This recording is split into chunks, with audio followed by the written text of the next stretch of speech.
Hello and welcome back to another video. In this problem, we're given a scatter plot which is showing the number of registered voters, X, and the number of people who voted in the last election, Y, for 7 districts in a town. A line of best fit is given for the data.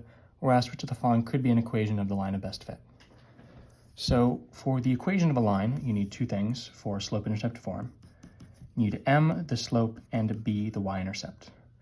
Now, if you look at these, all these answers, there's all a plus 0, right? There's never a plus any other constant, so we can just assume that b is 0, and our equation is going to be of the form y equals mx, because that is the actual form that we're given here, and all we have to do is find the slope.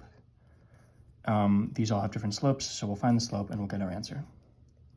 So what is the slope? Well, we can pick 2 points.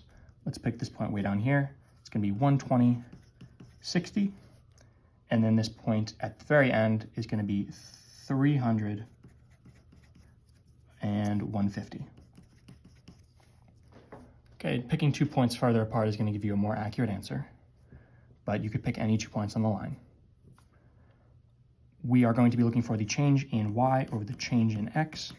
Between these 2 points, y changes from 150 to 60, so 150 minus 60 is your change in y.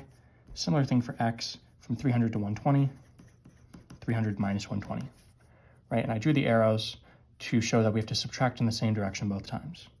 150 minus 60 is 90, 300 minus 120 is 180, 900 divided by 180 is 0.5. So our equation y equals mx is y is equal to 0.5x. This is the same as b, so b is going to be your final answer. As always, thank you for liking and subscribing, and I'll see you in the next video.